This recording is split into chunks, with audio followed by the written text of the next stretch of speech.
सुप्रभात छात्रों, मैं विनीता श्रीवास्तव आज तुम लोगों को लेसन 5 माँ की ममता पढ़ाने जा रही हूँ।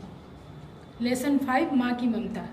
इसमें बच्चों ये बताया गया है लेखक के द्वारा कि इसमें माँ का बहुत बड़ा रोल होता है बच्चों के जीवन में।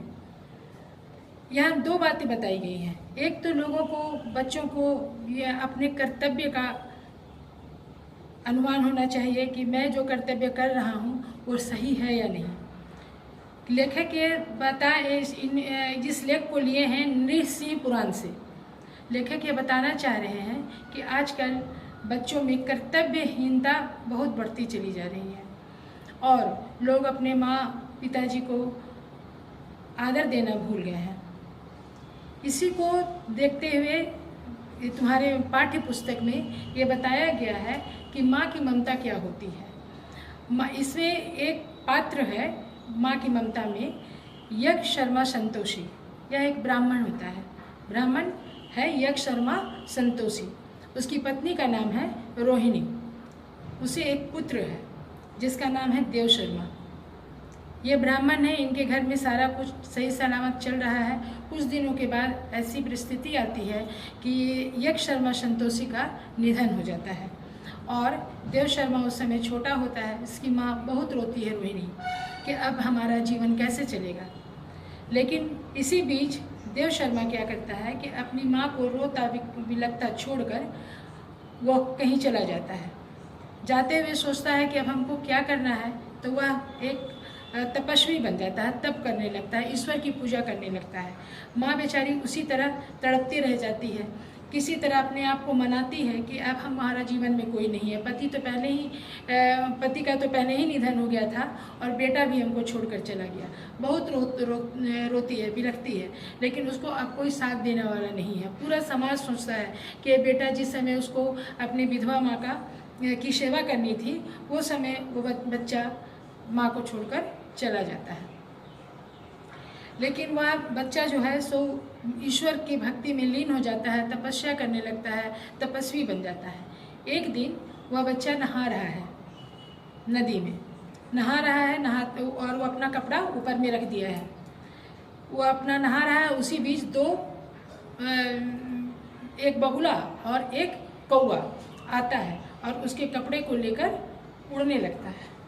वह बहुत गुस्सा हो जाता है कि मेरा कपड़ा लेकर जा रहा है, तो वह बहुत क्रोध भरे दृष्टि से उन लोगों को देखता है। कौवा और बगुला दोनों डर जाते हैं और डर के मारे उसके कपड़े पर बीट कर देते हैं तो वो और क्रोध से उसको देखता है, तो दोनों कौवा और बगुला दोनों वहीं पर मर जाता है।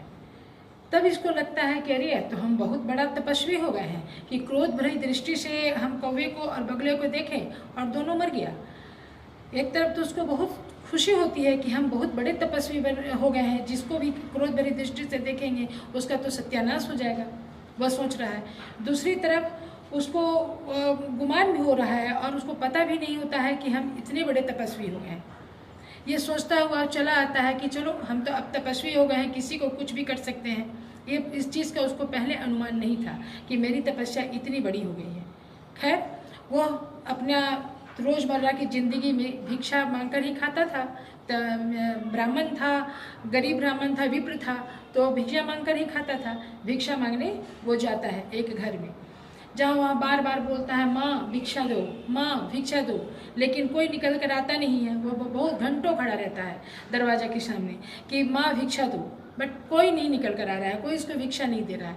कुछ देर के बाद एक स्त्री दरवाज़ा खोलती है और उसको कुछ भिक्षा के रूप में देने लगती है।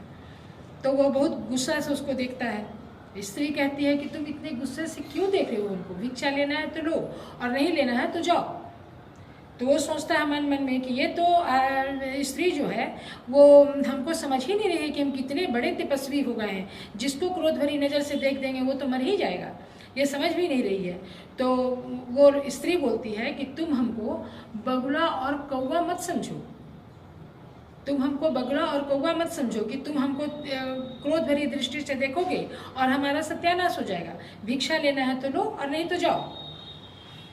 अब वो देव शर्मा जो है वो भिक्षा लेता है और चला जाता है। रास्ते में जब जाता है वो तो सोचता है कि ये बगुला और कौवे की कहानी उस स्त्री को कैसे पता चल गई, इस स्त्री को पता कैसे चला कि वो मेरे साथ ऐसी घटना घटी है, वो तो थी नहीं वहाँ पर। तो वो आधे रास्ते से फिर वापस उस स्त्री के पास जाता है। उस स्त्री का नाम होता है सावित्री। वो फिर उस स्त्री के पास जाता है, पूछता है कि हम प्लीज़ हमें बताइए, कृपया करके हमको बताओ कि तुम कैसे जान गए कि हमें एक कौवे ने और एक बगुले ने अपना प्राण दे दिया है मेरे क्रोधाग्नि से, ये तुम कैसे जाने, क्योंकि आप तो वहाँ थे नहीं। तो वो बोलती है क्या कि तुम सोचते हो कि मुझे कुछ नहीं पता है, तुम एक बात का ध्यान दो, तुम जरूर तपस्वी हो या तपस्या किए हो, लेकिन अपने कर्तव्य का पालन नहीं किए हो। मैं एक पतिव्रता स्त्री हूँ। जिस समय तुम भिक्षा मांग रहे थे उस समय मैं अपने पति की सेवा में लगी हुई थी, और अपने कर्तव्य को पूरा करना ही इस संसार में बहुत बड़ा धर्म है। जो हमारा कर्तव्य है उसको पूरा करना चाहिए, जिसके हिस्से में जो कर्तव्य मिला है उसको पूरा करना चाहिए। वो स्त्री बताती है, सावित्री बताती है देव शर्मा को कि अपना कर्तव्य को जरूर करना चाहिए पूरा, क्योंकि मैं तो पूरा कर रही थी। मैं स्त्री अपने पति धर्म का पालन कर रही थी, मैं अपने पति का सेवा कर रही थी। जब तक मेरे पति संतुष्ट नहीं हो जाते तब तक मैं वहाँ से नहीं हटती। मेरे पति को मैंने उनके इच्छा अनुसार सारे कर्मों को किया है और उनका पैर धोया है, और तब मैं तुम्हारे पास आई हूँ भिक्षा देने के लिए। और तो वो बोलता है कि लेकिन मेरा कर्तव्य का पालन कहाँ ने मैंने नहीं किया। वो बोली कि केवल तुम अभी ही नहीं किया, तुमने पुराना भी कर्तव्य नहीं पूरा किया।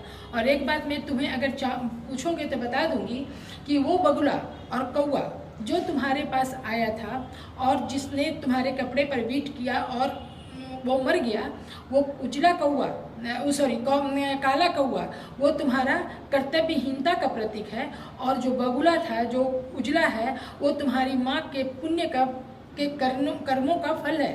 तुम्हारी माँ, तुम अपने माँ को छोड़ कर आए हो। जिस समय तुम्हारी माँ को तुम्हारी बहुत ही ज़्यादा आवश्यकता थी उस समय तुम अपनी माँ को छोड़ दिए, तुम अपने कर्तव्य का पालन नहीं किए। तुम्हारे पिता का निधन हो गया और तुम अपनी माँ को रोता विलखता छोड़कर और तुम चल दिए जिस समय तुम्हारी माँ की आवश्यकता थी। तुम्हारी माँ ने बहुत कुछ कोशिश किया कि तुम्हें मना लूँ, लेकिन तुम अपनी माँ की बात नहीं मानी। अंत में तुम्हारी माँ बिलखती रही, पति के निधन के दर्द को भूलकर वो पुत्र के लिए विलाप करने लगी। वह किसी तरह अपने पति के निधन को भूल गई, लेकिन पुत्र उसको छोड़कर चला गया, ये वो बर्दाश्त नहीं कर सकती थी। और हर दिन अपने दरवाजा के सामने प्रभु से ये कामना करती थी कि प्रभु मेरा बेटा लौट आए, मेरा पुत्र लौट आए, लेकिन तुम लौटे नहीं। और हर दिन अभी भी वो कामना करती है कि मेरा पुत्र अब तक नहीं लौटा। खैर जो भी हो, जहाँ भी हो, भगवान उसको खुश रखे, वह खुशी रहो, मैं खुश हूँ या ना हो, मैं सुखी रहूँ या ना रहूँ, लेकिन मेरा पुत्र जहाँ भी है वो सुखी रहे। वो हमेशा कामना करती थी। यही बगुला जो है वो उसकी कामना का प्रभु के रूप में ये तुम्हारा कवच बन गया, बगुला के रूप में, क्योंकि ये तुम्हारी माँ हमेशा तुम्हें एक कवच के रूप में हमेशा भगवान से प्रार्थना करके एक कवच बना दी कि कहीं भी तुम्हारी रक्षा होती रहे। और तुम जो हो सो अपनी माँ को छोड़कर चले आए हो, ये तुम्हारी कर्तव्यहीनता है। तब उस बच्चे को लगता है, देव शर्मा को लगता है कि सही में मैंने बहुत गलत काम किया है, और वह उस स्त्री सावित्री को प्रणाम करता है और बोलता है कि मैं जा रहा हूँ, क्या मेरी माँ मुझे माफ़ कर सकेगी? मैं जाता हूँ अपने गांव, फिर वापस लौटता हूँ। वह वापस लौटता है अपने दौड़ते हुए, अपनी मनोदशा को छिपाते हुए वो दौड़ते हुए अपनी माँ के पास जाता है, उसकी माँ के पास जाता है, और वो उसकी माँ उसको गले से लगा लेती है और कहती है कि जो हुआ सब भूल जाओ। तो ये माँ की ममता दिखाया गया है बच्चों, कि माँ किसी भी चाहे कुछ भी हो, बच्चे कितनी भी गलती करें, लेकिन जब वो ममता की छाँव में माँ के आंचल में आते हैं तो माँ उसे क्षमा कर देती है। यही इस पार्ट में दिखाया गया है। अब तुम्हारा काम क्या है कि एक फाइल बनाओगे और ये दोनों क्वेश्चन को लिखोगे कि देव शर्मा की माँ क्यों दुखी थी। सेकंड है, देव शर्मा को कैसे ज्ञात हुआ कि उसने सिद्धि प्राप्त कर ली है। Thank you.